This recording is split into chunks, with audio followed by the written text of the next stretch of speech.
Bienvenue dans votre émission spéciale Gabon, la grande bataille pour la biodiversité sur Gabon 24 avec la participation de Canal+. Nous sommes au musée national Poumon Vert au cœur de la capitale Libreville. Pendant près d'une heure, nous allons vous montrer comment les autorités gabonaises se battent pour préserver cet environnement qui nous appartient à tous. Voici le sommaire de votre émission. Le pangolin, le mammifère le plus braconné au monde, que risque-t-on à en consommer? Entre les hommes et les éléphants, dans certaines régions du Gabon, la guerre est déclarée. Mais comment peut-on cohabiter sereinement? C'est le trésor des forêts gabonaises, tout comme certaines espèces animales. Certaines variétés d'arbres sont protégées par le gouvernement gabonais. Lesquelles et pourquoi, on vous le dit tout à l'heure.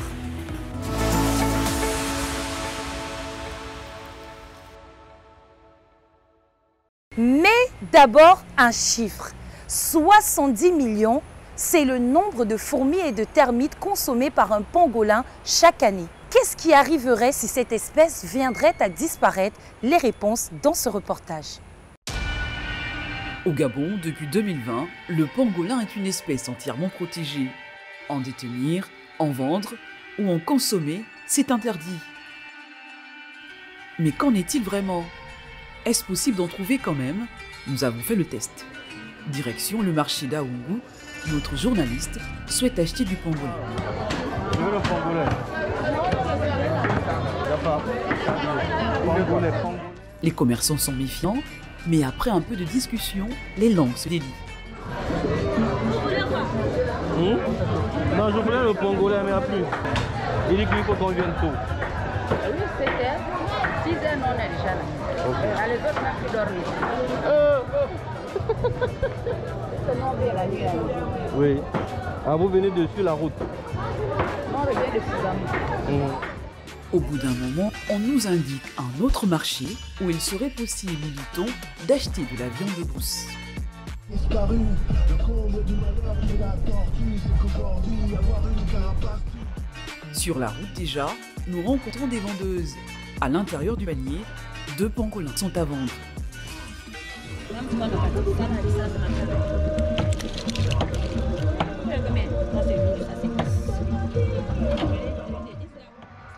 La vendeuse nous entraîne un peu plus loin. Dans cet endroit, une dizaine de personnes s'affairent à préparer des pangolins. Ici, les bêtes sont écaillées et nettoyées. Mais les écailles, on fait quoi de ça? Les Chinois font les médicaments. Les pangolins sont ensuite découpés et cuisinés selon les goûts des clients. Une pratique totalement illégale. Les personnes présentes sur ces images sont hors la loi.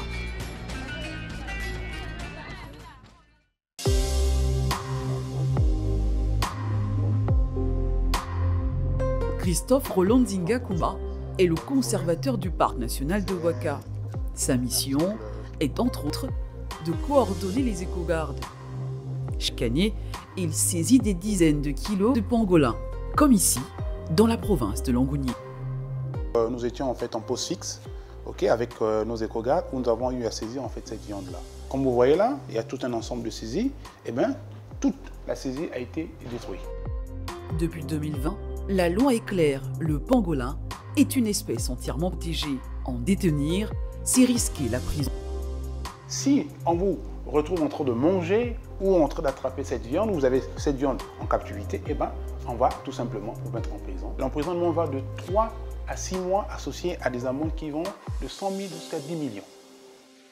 Une mesure stricte qui vise à préserver l'espèce. Car si le pangolin venait à disparaître, ce serait une catastrophe pour la forêt gabonaise.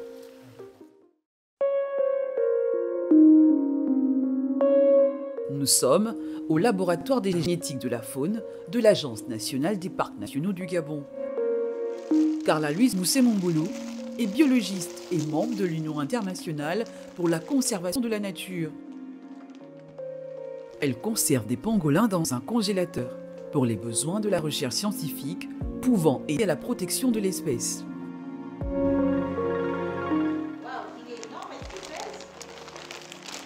Là, il pèse, il a un poids, mais vous savez, il y a de la glace. En fait, c'est un échantillon qui est arrivé au laboratoire en 2019. Donc, il est assez congelé. On ne peut pas le décongeler, en fait, parce que c'est important de le garder congelé pour les besoins de l'analyse, en fait. Donc, lui, on va d'abord le laisser là. Comme on ne va pas travailler... Les pangolins qui servent d'échantillons dans ce laboratoire proviennent des saisies d'éco-gardes ou des forces de l'ordre. Cet individu fait partie de l'une des 8 espèces connues dans le monde. Il s'agit d'un pangolin à ventre blanc. Les gens vont subdiviser ces pangolins en 2 groupes, le grand pangolin et le petit pangolin. Et le plus souvent, les gens ne sont pas au fait qu'en fait, il existe 2 petits pangolins, par exemple au Gabon, 2 espèces de petits pangolins. Donc le pangolin à ventre blanc et le pangolin à ventre noir. Le but de la recherche est de montrer l'importance du pangolin dans l'écosystème du Gabon. Pour la chercheuse, si l'animal venait à disparaître, les forêts du Gabon pourraient être menacées. Si le pangolin vient à disparaître, c'est une catastrophe. Parce qu'un animal va consommer jusqu'à plus de 70 millions de fourmis et de termites par an. Vous imaginez un peu une prolifération de fourmis et de termites. Pour nos bois, pour nos constructions, pour nos infrastructures, c'est dangereux en fait. En plus de nous débarrasser des termites et des fourmis, le pangolin est aussi utile pour le sol. En creusant ces galeries, c'est un laboureur naturel de nos forêts. En manger expose aussi à des risques sanitaires. En ce qui concerne les pangolins, nous ne sommes qu'au début de la recherche en fait. On ne sait pas quel autre type de virus, quel autre type de microbes, de parasites vont être à l'intérieur. Et il faut dire que jusqu'à maintenant, la plupart des pandémies mondiales sont d'origine zoonotique. Voilà, une zoonose, c'est une maladie en fait qui va être transmise à l'homme à partir d'un animal. Et donc, le coronavirus aujourd'hui est soupçonné d'être une zoonose. Nous avons Ebola également. Ce sont des maladies qui ont décimé.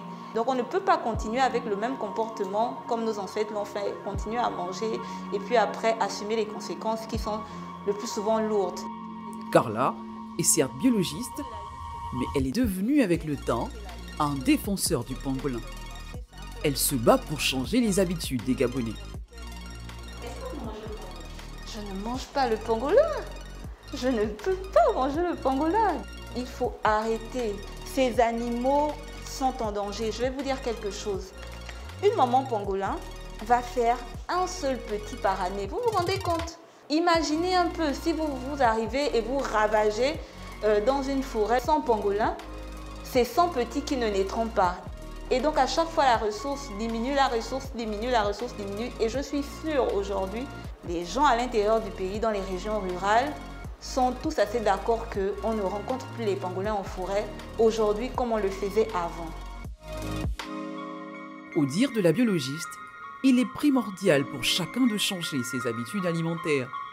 Le pangolin reste encore méconnu par la population au Gabon. Certes, il est consommé clandestinement, mais son apport pour l'écosystème reste encore peu valorisé. Et pour en parler, nous sommes avec Dr David Lehmann. Vous êtes spécialiste des pangolins. Docteur, bonjour. Oui, bonjour madame. On l'a vu dans ce reportage, beaucoup de Gabonais ont consommé, ou presque toute la population gabonaise consomme du pangolin. Est-ce votre cas? Non, je n'ai jamais essayé. Sincèrement? Oui. Donc vous étudiez cette espèce et vous n'avez jamais été tenté de goûter pour savoir comment vous pouvez vous sentir après en avoir mangé un? Non, je n'ai jamais goûté. Par contre, je crois sur parole ceux qui l'ont déjà fait et qui m'ont dit que c'était très bon. Oui.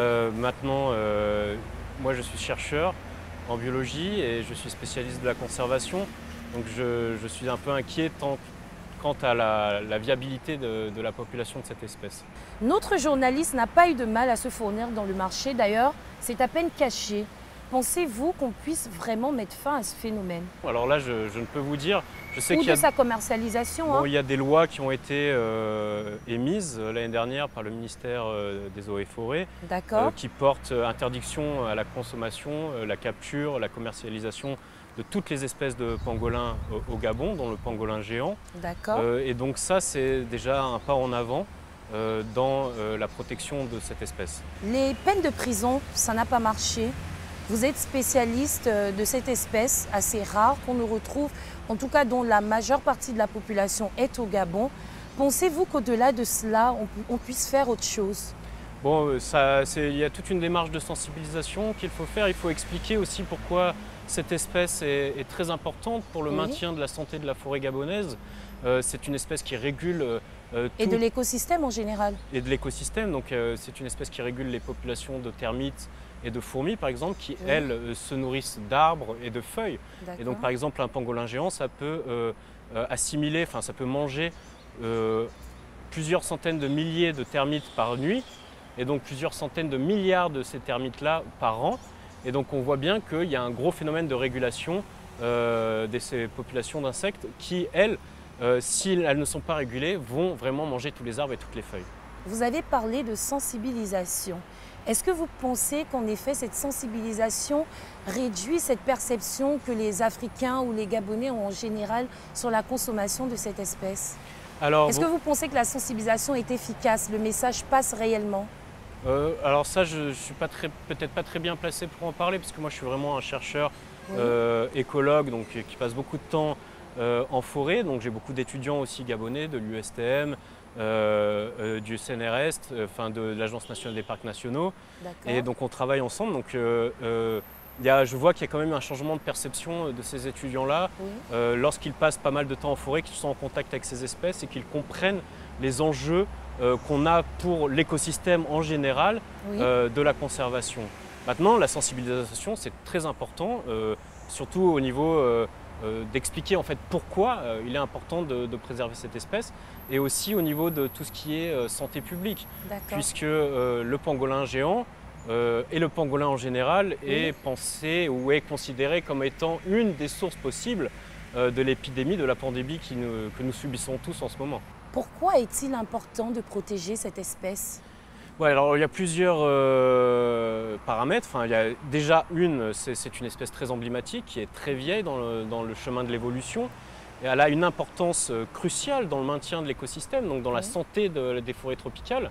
Dire, sans le pangolin géant, il n'y aurait peut-être plus d'arbres fruitiers, et sans arbres fruitiers, il n'y aurait peut-être plus d'éléphants ou plus de gazelles. Donc, pour les chasseurs-cueilleurs, pour ceux qui vont nourrir leur famille sur la chasse, bon, c'est aussi très important, puisque le pangolin est à la base de cette, ce que je dirais, chaîne trophique. J'en venais à la partie économique de la chose. Les populations rurales, du moins tous les habitants des zones rurales, pour eux, c'est une première source de revenus. Qu'est-ce qu'on leur donne en contrepartie? Alors, je ne pense pas que le pangolin géant fasse partie vraiment ce qu'on dirait des gros quotas des chasseurs. C'est plutôt une chasse qui est, me semble-t-il, assez opportuniste. Et après, ce que j'en sais, c'est que c'était un plat de maître au Gabon, donc c'était souvent réservé aux nobles, enfin aux chefs des villages. Bien sûr. Maintenant, ça a peut-être pris une autre dimension avec ce qu'on voit, la commercialisation illégale des écailles en direction de l'Asie. Donc ça peut être amener une dimension économique autre. Mais en tout cas, ce que je peux vous dire en tant que biologiste, c'est que le pangolin géant est en voie d'extinction. C'est-à-dire que tout ce que les spécialistes nous disent, c'est que d'ici 5 ans, cette espèce-là risque de disparaître. Non seulement au Gabon, mais à l'échelle du monde. Et ça, pour ne pas être dramatique, enfin, ou pour être dramatique, ça va être vraiment une catastrophe écologique. Justement, en Asie, le kilo d'écaille, il est à 655 000 francs CFA. Il est revendu à 655 000 francs CFA. Et l'animal en lui-même, il coûte 1 100 000 francs CFA. Avec des prix aussi élevés, lorsqu'on commercialise cet animal en voie d'extinction, pensez-vous qu'un jour on puisse mettre fin à ce phénomène? Alors là, déjà, vous m'apprenez ces prix-là parce que je ne les savais pas. Nous avons fait des recherches. Oui, je suis un peu choqué, il faut que j'assimile cette information. Mais c'est vrai que c'est très dur d'endiguer, je dirais, cette extinction si on met un prix aussi fort sur un animal. Mais ce qu'il faut savoir, c'est que c'est des prix qui sont à la revente après que l'animal ait fait toute une route. Et donc ça veut dire que sûrement les prix d'achat au niveau du marché local, au niveau du marché local sont assez ridicules peut-être. Ridicules, oui. Et donc je ne pense pas que ce soit une bonne incentive à donner aux populations, c'est-à-dire qu'on peut faire de l'argent en revendant du pangolin. Je ne pense pas que c'est comme ça qu'on va devenir riche. Par contre, c'est peut-être comme ça qu'on va avoir des problèmes avec la loi de la République gabonaise. En tout cas, en tant que biologiste spécialiste de la faune sauvage, ce que j'aimerais qu'on retienne, c'est surtout que cette espèce est vraiment cruciale pour la santé de la forêt gabonaise. Et c'est qui dit la santé de la forêt en général. Voilà. Et donc, qui dit ça, dit aussi qu'elle est cruciale pour les humains qui se nourrissent et qui habitent ces forêts-là. Puisque sans forêt, il n'y a pas de revenus. On ne peut pas cultiver, on ne peut pas faire de la cueillette, on ne peut pas chasser. Merci, Dr Lehmann, d'avoir été avec nous. Je vous en prie.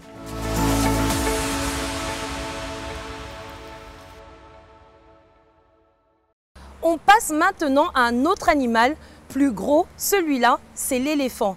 Le saviez-vous, le Gabon abrite la plus grande population d'éléphants, mais quelquefois, cet animal est considéré comme un peu envahissant par les agriculteurs. Pour se nourrir, le jardinier des forêts n'hésite pas à ravager leur culture. Résultat, la guerre est déclarée. Alors, comment cohabiter sereinement? Les réponses dans ce reportage. On devait déjà récolter. Maman Marie est très contrariée. Cela fait 3 ans qu'elle ne fait aucune récolte dans ses plantations. Et pour cause, les éléphants viennent régulièrement ravager l'ensemble de ses cultures. La forêt n'ont plus de fruits. Ils sont obligés de s'abattre maintenant dans les plantations. Maintenant, nous, on va planter, cadeau, on souffre. Mais regarde, ça décourage. Dans ce département du Komomanda, cette agricultrice n'est pas la seule à voir ses champs dévastés par des troupeaux d'éléphants. Car ces dernières années, au Gabon, la population se multiplie. Face à ce constat, le gouvernement a décidé de réagir. Oui, là, il y en a. J'ai même récolté. Denis Jospin et Aimé Serge sont des agents du ministère des Eaux et Forêts. Aujourd'hui, ils ont été envoyés sur le champ de Madame Marie pour chercher les traces de la présence des éléphants.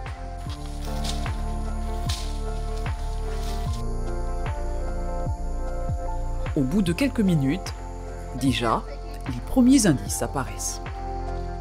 Là, on a effectivement des dégâts en situation réelle, laissés par les pachydermes. Et ce que l'éléphant fait habituellement, c'est qu'à l'aide de ces ivoires, il ouvre la plante et il prend l'intérieur. Et c'est ça qu'il consomme. Quelques instants plus tard, un autre indice. Direct cette fois-ci. Comme vous le constatez, il y a là devant nous la présence d'excréments d'éléphants qui montre vraiment, qui prouve à suffisance que les éléphants passent par ici. Il y a une présence des éléphants dans cette plantation. L'objectif de ces opérations sur le terrain, recenser précisément les traces, pour concilier les activités agricoles et la conservation de la faune. Fais le pointage, s'il te plaît. Nous relevons les coordonnées géographiques des excréments d'éléphants présents sur cette plantation. Ça vous permet de faire quoi? Ça nous permet de connaître, d'avoir une carte du passage des éléphants et de savoir là où les éléphants interviennent. Si Aimé Serge et ses collègues sont sur le terrain aujourd'hui, c'est parce que les habitants ont porté plainte. Ils sont quotidiennement confrontés à la présence d'éléphants. Une bonne partie de la vie de l'éléphant se déplace abondamment. Quel que soit l'endroit reculé dans lequel l'éléphant se retrouve, s'il est perturbé, alors il se met à marcher pour chercher un endroit beaucoup plus calme, paisible, qui convienne justement à son mode de vie. Donc aujourd'hui, il n'est pas exclu de retrouver les éléphants très proches des villages, même dans les endroits où on n'en avait pas. Dans cette zone, les conflits entre hommes et éléphants sont permanents, à tel point que les paysans ont été contraints d'abandonner des champs et des campements. L'autre jour, j'ai dormi là, au campement. Pendant que je dors, je ronfle, l'éléphant est en train de boire mon eau dans le feu. C'est comme s'il manque de rivière. On les voit, mais on n'a que le pouvoir pour les affronter. La machette. Ce cultivateur est le porte-parole de toute sa communauté. Il traduit le désespoir des habitants du village de Zogbourg. Avant, ils avaient des techniques pour éloigner le pachyderme, mais elles ne fonctionnent plus. Parmi les méthodes de répulsion utilisées par les populations, par les communautés locales, il y a par exemple le fait de brûler régulièrement les pneus pour produire de la fumée. Les éléphants se sont accoutumés à la présence des hommes et au bruit que font les agriculteurs pour les repousser loin des campements et des plantations. Face à ce constat, l'Agence nationale des parcs nationaux a imaginé un nouveau dispositif pour les éloigner.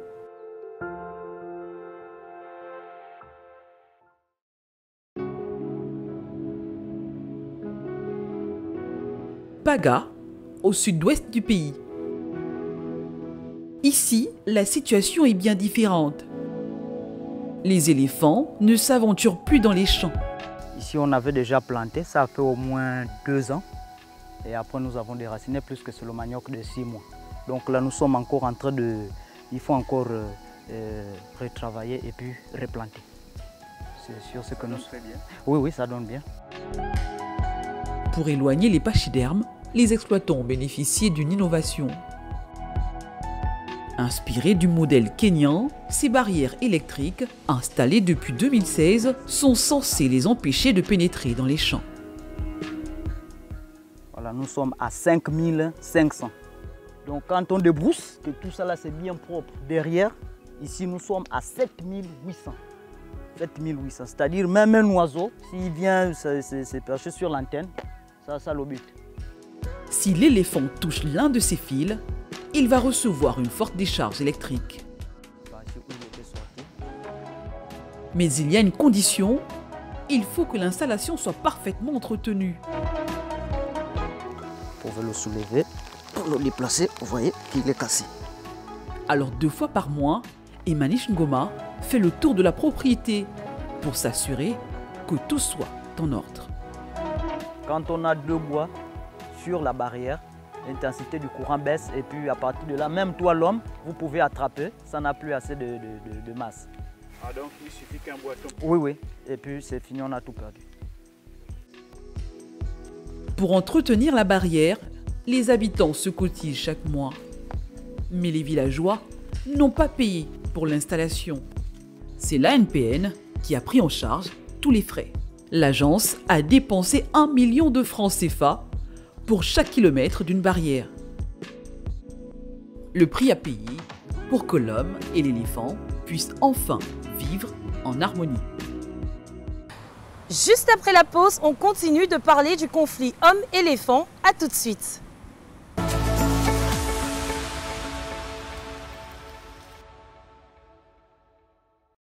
Ravi de vous retrouver sur le plateau de votre émission spéciale consacrée à la bataille de la biodiversité au Gabon. Marc-Onaï Sangui et Serge Mibambani nous ont rejoints. Marc-Onaï Sangui, vous êtes secrétaire exécutif de l'ONG Brain Forest, une ONG qui est spécialisée dans les questions de la forêt au Gabon. Et Serge Mibambani, vous êtes le directeur de la gestion de la faune et de la chasse. Bonjour messieurs. Bonjour madame. Juste avant la pause, on a parlé des éléphants, on en parlait dans le reportage. Alors, une première question que je vous pose à tous les deux. Pensez-vous qu'il existe une possibilité de cohabitation sereine entre les hommes et les éléphants? Il y a toujours une cohabitation sereine entre l'homme et les éléphants, puisque nous sommes tous des enfants de la forêt. Et étant entendu que notre écosystème est composé des éléments comme les humains et les éléphants, on a toujours vécu avec les éléphants en bonne harmonie, chacun sachant occuper son espace.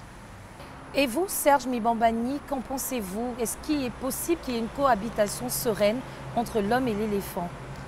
Que ce soit l'homme ou l'éléphant, c'est tous des composants de la nature. Il faut dire que l'homme a toujours vécu avec la faune. Les problèmes peut-être qui arrivent aujourd'hui sont dus à un changement de comportement et il faut peut-être aller chercher les causes.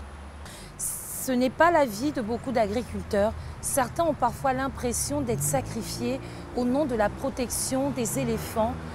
Comment pensez-vous qu'on puisse changer ce point de vue? On peut changer le point de vue en modifiant le mode opératoire au niveau de nos administrations. Oui. Parce que les engagements que nous avons pris au niveau international et au niveau national pour la préservation de nos écosystèmes, quand on dit écosystème, au centre de l'écosystème, il y a l'homme. Parce qu'on ne peut pas se lancer dans la protection de la faune sans tenir compte du quotidien de l'homme. Je vous prends un exemple très simple.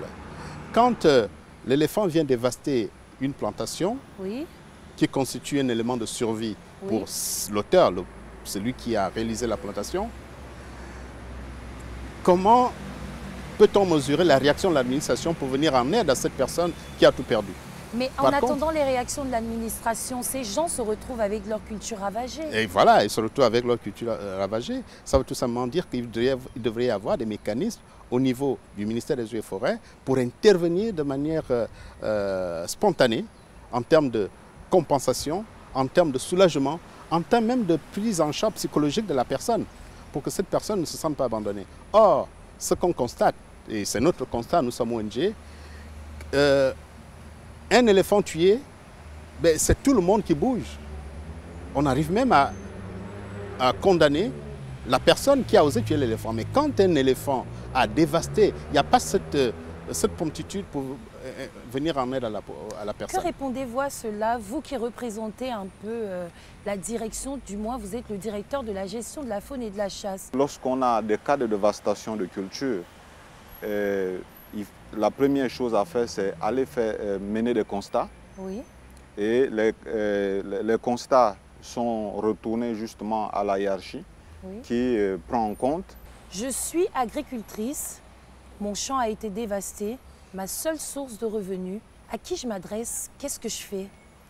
La méthode, c'est celle que nous avons commencé à décrire. Une plainte. Une plainte adressée à qui? Une plainte adressée à la localité, à la représentation des eaux et forêts la plus proche. Ça peut être le directeur provincial, si on est au niveau provincial, ou bien le chef de cantonnement des eaux et forêts au niveau départemental. Et lorsque cette plainte a adressé, une mission de constat est programmée. Cette mission, ce n'est pas une mission... Mais combien de temps est-ce que ça prend? Ben après, tout dépend de... Je me plains aujourd'hui et après? Après, tout dépend de plusieurs autres facteurs. Parce qu'il y a des questions logistiques aussi qui doivent accompagner une mission de terrain. Il faut par exemple un moyen roulant, ça dépendra du point de sollicitation, de l'endroit, du lieu de sollicitation. Il faut donc une organisation avant d'arriver sur le terrain. Marc-René Sangui, excusez-moi, vous qui êtes secrétaire exécutif d'une ONG sur les questions de l'environnement, est-ce que vous pensez que le ministère des Eaux et Forêts accompagne vraiment ces populations qui se retrouvent dans le déni face à cette situation, face à ce conflit? Ben, nous constatons simplement un manque de moyens, comme ils viennent de le décrire. Les moyens logistiques, comme je l'ai dit tout à l'heure, la promptitude avec laquelle on réagit quand un éléphant ou un animal protégé a été touché par des populations, la promptitude avec laquelle on réagit au niveau de l'administration n'est pas la même quand un champ qui a été dévasté. Si vous aviez une proposition à faire, mais si j'avais une proposition à faire, je dirais tout simplement que la première chose que je fais, et comme il a dit, aller constater. Une fois qu'on a constaté, on soulage la personne de manière instantanée avec un soutien matériel, un soutien financier. Moi, je me retrouve avec des dizaines de dossiers sur mon bureau en termes de plaintes des populations. Au ministère, c'est la même chose. À peu près combien par mois? Aujourd'hui, par exemple, j'ai reçu 2 dossiers. Un dossier de Port-Gentil et un autre dossier de Kango. Vous imaginez, je suis complètement désarmé, je ne peux pas apporter une solution. Mais il appartient à l'administration. Les lignes budgétaires qui sont mentionnées dans la loi de finances, ces lignes budgétaires ne concernent pas l'indemnisation, ça concerne la construction des barrières électriques. Mais une barrière électrique pour une population de combien d'habitants? Justement, une solution, les barrières électriques, Serge Mibambani, on l'a vu, et ça coûte extrêmement cher. Mais y a-t-il d'autres solutions?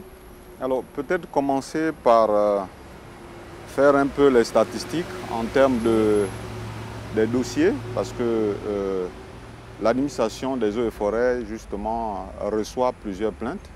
Et on peut dire qu'en moyenne, par année, on est autour de 1500, 1600 dossiers de plainte reçus, enregistrés dans nos bases de données.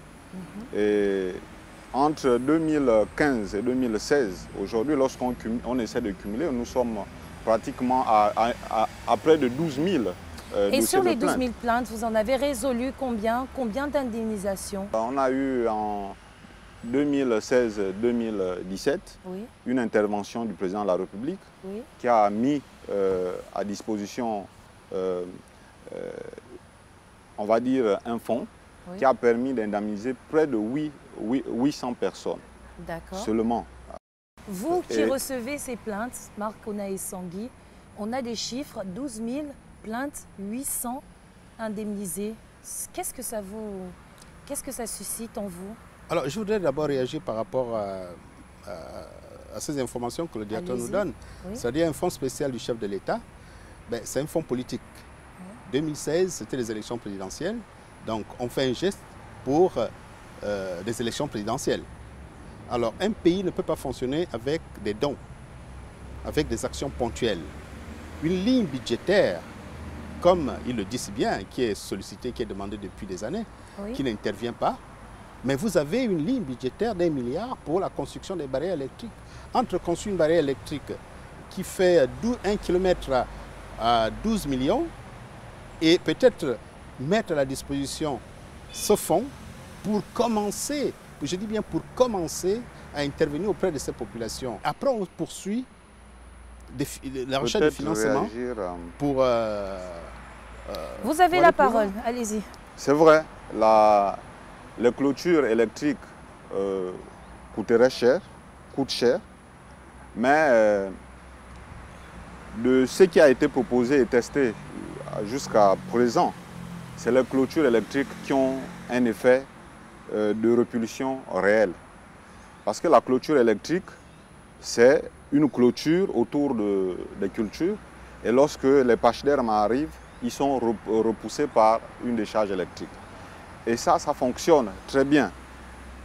Nous savons aussi que, M. Sangui va certainement le confirmer, que l'éléphant, l'espèce qu'on appelle l'éléphant est une espèce assez intelligente et qui s'adapte. Et nous savons qu'il y a eu plusieurs moyens de répulsion qui ont été utilisés, mais qui ont fait les limites. Voilà pourquoi je crois tout à l'heure on parlait de rechercher vraiment les causes, peut-être agir aussi sur ces causes-là. Aujourd'hui, on en est à combien de barrières électriques construites? Nous sommes exactement à 15 clôtures électriques. Dans quelle zone à peu près? La dernière qui vient d'être inaugurée se situe dans la Nyanga, dans la zone de Ndindi, Doussala, je vais dire. Moi, je voudrais réagir par rapport à... Vous pensez que c'est assez? Madame, oui. La solution barrière électrique, c'est une solution business. Ça, je le dis, je le pense. Pourquoi? Parce que monsieur le directeur vient de dire que le gouvernement a fait le tour du Gabon pour recueillir des avis. Faire un constat et pour un faire contrôle. Un constat. Oui. Mais avant le ministère, le Conseil économique et social a fait le même travail avec un rapport qui a été produit au mois de février. 2021. Oui, février 2021. Okay. C'est-à-dire après la tournée du président du Conseil économique et social, qui est une institution. Bien sûr. Le Conseil, c'est une institution de la République. Bien sûr. Ils ont fait le tour du Gabon, ils ont produit un rapport qui a été présenté au président de la République et au Premier ministre avec des recommandations que nous avons lues. Je pense, dans un pays où on veut résoudre des problèmes, ça ne sert à rien de multiplier des initiatives qui se ressemblent et où on dépense énormément d'argent pour faire ce tour-là. Je pense que les deux missions du Conseil économique et social et du ministère des Eaux et Forêts, l'argent qui a été dépensé peut déjà commencer à résoudre les problèmes. Il y a eu des recommandations pour le Conseil économique et social. Ces recommandations n'ont pas été prises en compte par le ministère. Le ministère refait le tour pour constater la même chose. Et vous allez voir, on va organiser les assises pour faire des recommandations. C'est-à-dire tout se retrouve dans les tiroirs et dans les rapports pendant que les populations sont en train de pleurer. Est-ce que vous imaginez des sommes colossales qui sont dépensées parce qu'on veut produire des rapports? Nous ne sommes pas à l'heure des rapports, nous sommes à l'heure d'intervention auprès des populations qui pleurent.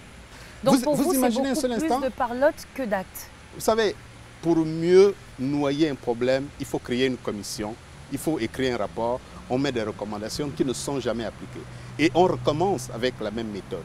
Ce sont des techniques de, je vais parler comme au quartier, de frappe d'argent. On ne veut pas résoudre le problème, mais on trouve des moyens pour sortir de l'argent. C'est ça, c'est le constat que nous avons fait. Parce que si le gouvernement voulait vraiment résoudre le problème, on aurait pris le rapport du Conseil économique et social, fait des recommandations et commencé à esquisser des débuts de réponses. Mais ce n'est pas ce qui est fait. Parce que le directeur insiste sur les barrières électriques, mais il y a aussi des populations qui ont leur technique, il faut les renforcer. Donc, barrières électriques, c'est ce que le ministère privilégie. C'est une option business pour moi. Merci d'avoir été avec nous. Saviez-vous que les forêts gabonaises abritent des trésors, des arbres qui n'existent nulle part ailleurs et uniques au monde? Et c'est donc pour cette raison que le Gabon a décidé de protéger ces essences rares. Regardez le reportage et on revient tout de suite après. La forêt gabonaise abrite des trésors, des espèces d'arbres que l'on ne trouve nulle part ailleurs dans le monde. Pour les découvrir, pas besoin d'aller bien loin. À Libreville, l'arboretum de Siban les conserve précieusement. Ici, c'est une forêt naturelle en miniature. À l'intérieur, vous retrouvez pratiquement l'ensemble des essences du Gabon qui ont été plantées ici pour conserver la biodiversité. Si jamais on perd quelques essences, on pourra les retrouver ici. Au Gabon, 5 essences de bois bénéficient d'un statut juridique qui les protège d'une exploitation dans les forêts. Il s'agit du douka, la faux, l'andouk, le moabi et le célèbre kevazingo. Ces arbres sont strictement interdits à la coupe. Ces essences ont été mises en défense par décret présidentiel depuis 2009 parce que ces essences constituent une manne pour les animaux sauvages. Ces essences produisent des fruits qui sont comestibles par les animaux. Pour sauvegarder les trésors de la forêt gabonaise, les autorités ont mis en place une stratégie visant la conservation des espèces, mais pas seulement. L'objectif est aussi de replanter les espèces protégées. Nous avons un outil industriel installé et il faut continuer à ravitailler et approvisionner ces industries en matière première qui est le bois. Et donc, pour freiner la pression sur les essences naturelles en forêt naturelle, nous avons besoin de mettre en place ces plantations. Là, c'est un autre pan. Comme ici, au nord de la capitale gabonaise, la pépinière de l'École nationale des eaux et forêts est une structure paramilitaire qui sert d'appui à la formation et à la production d'essences forestières. Ici, on cultive les essences protégées. Le colonel Armand Yvon Mengon Ango est chargé de l'aménagement des forêts. Il est en pleine séance de cours pratiques avec les élèves officiers. Les techniques ici que nous utilisons généralement, ce sont des techniques de germination, la technique de bouturage, la technique de drageonnage, la technique de greffage. Nous voulons viser un but précis, celui de favoriser la croissance de nos essences forestières. Et parmi ces essences, nous avons ici devant nous l'une de nos essences forestières endémiques. Il s'agit du moabi. Et ici, vous avez de l'osigo. Et là, à côté, nous avons de l'andoc. L'objectif de cette pépinière, cultiver ces espèces pour pouvoir un jour les réimplanter dans la nature.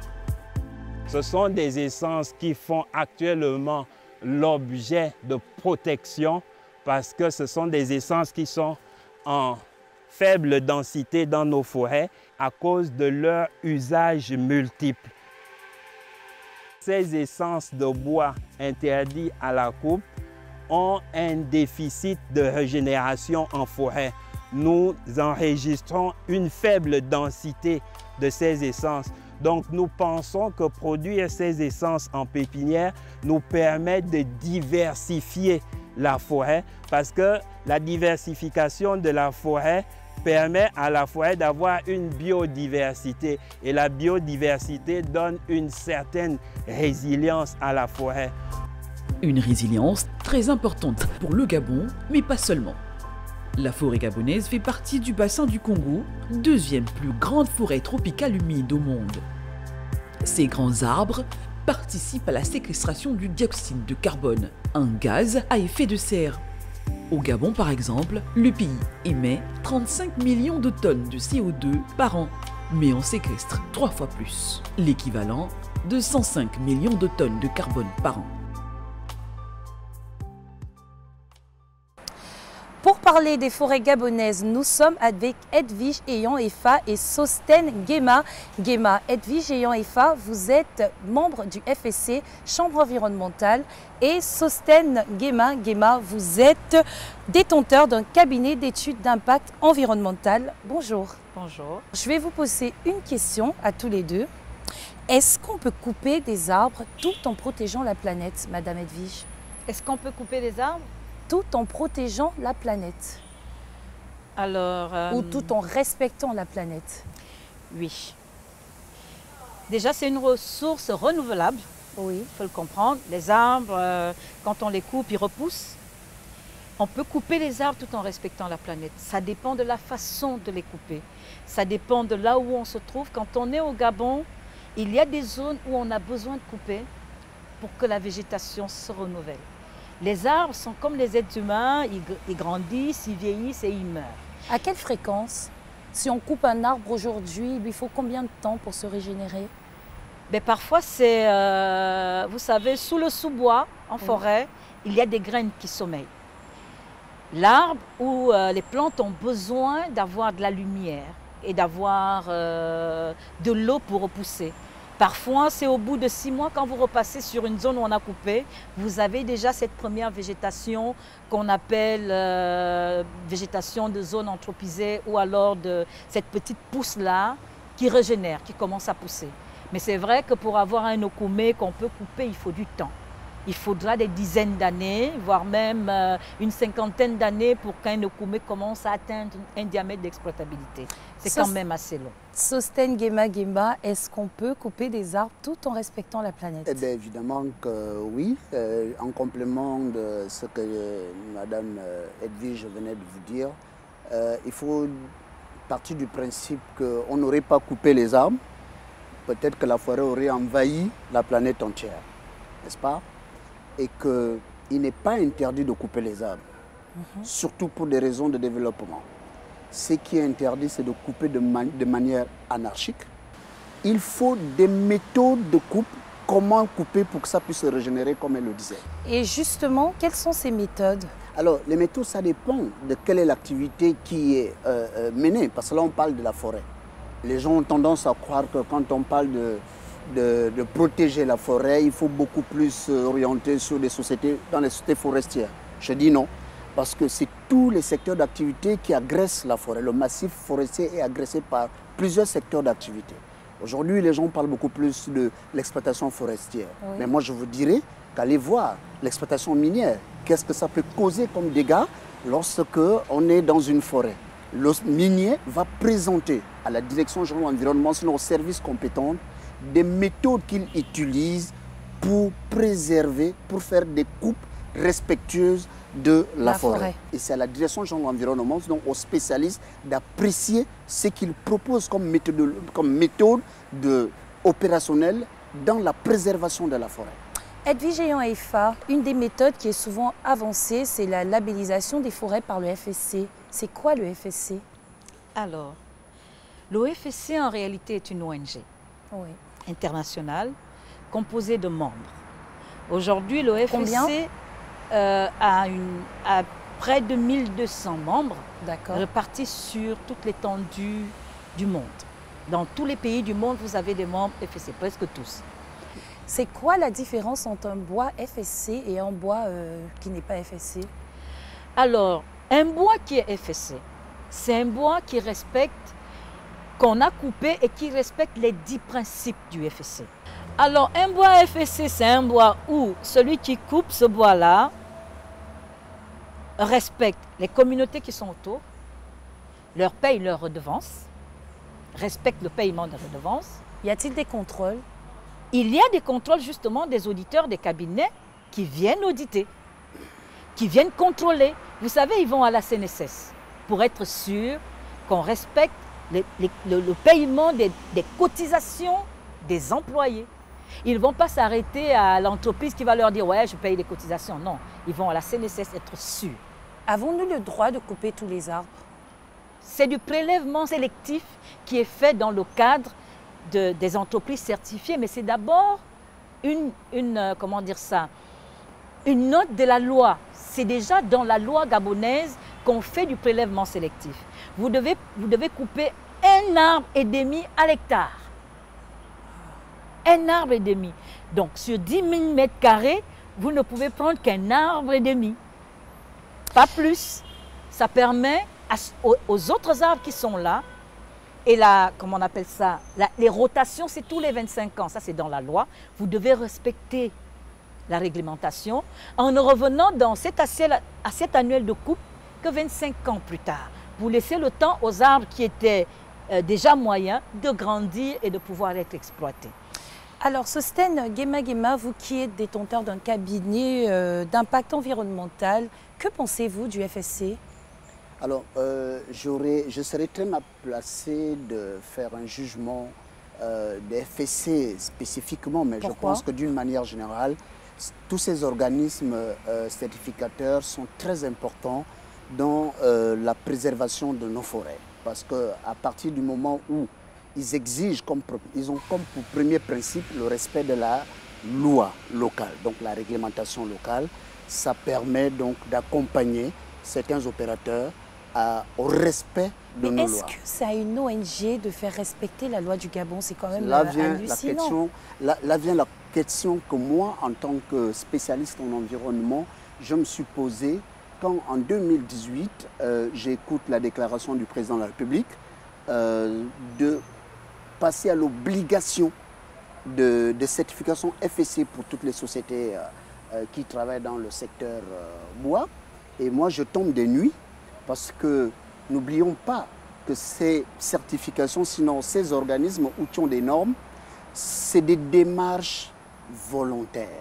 Comprenez? C'est des démarches volontaires. On ne peut pas transformer une certification, c'est une ONG, on ne peut pas transformer une certification en critère obligatoire. Le FSC, c'est un organisme crédible. À mes yeux, en tant qu'environnementaliste, c'est un organisme très crédible. Le Gabon ne s'ingérera jamais dans le FSC.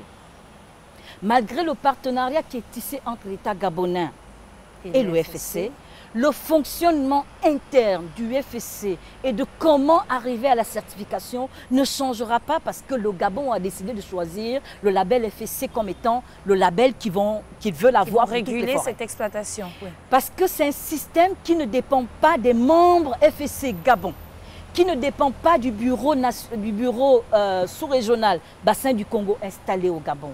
Ça dépend des processus internes du FSC.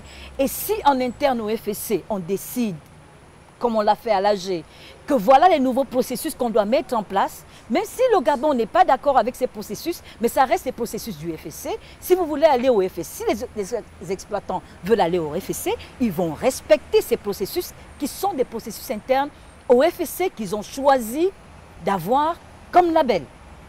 Ce ne sera pas l'inverse. On ne peut pas avoir un standard national qui est à l'image de ce que l'administration veut.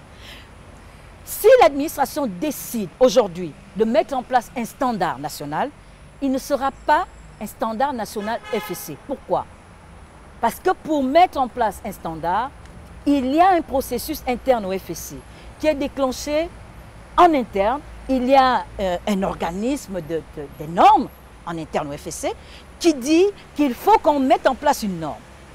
Il y a un appel à candidature auprès des membres et même des autres parties prenantes pour avoir les membres dans différentes chambres ou des experts ou un comité consultatif qu'on met en place qui est validé par le FSC. Il ne sera jamais validé par l'État gabonais. Il est validé par le FSC qui met en place ce groupe de travail et ce groupe de travail se met en place. On peut inviter l'administration parce qu'ils connaissent la loi, parce qu'ils connaissent certains processus à nous aider à comprendre, nous, le groupe de travail, des processus, mais ils n'ont pas droit de vote. Ce n'est pas parce qu'ils sont 50 qu'ils vont influencer si les membres qui sont les membres du groupe de travail disent voilà ce qu'on pense qu'on doit retenir parce que ça respecte l'esprit du FSC. C'est ce qui respecte l'esprit du FSC et des membres du groupe de travail qui restera dans la norme. Merci à tous les deux d'avoir été des nôtres. Chers téléspectateurs, c'est la fin de cette édition spéciale consacrée à la grande bataille de la biodiversité au Gabon. Vous pouvez continuer de suivre ce programme sur nos différents réseaux. Restez connectés sur Gabon 24 pour la suite des programmes. Au revoir.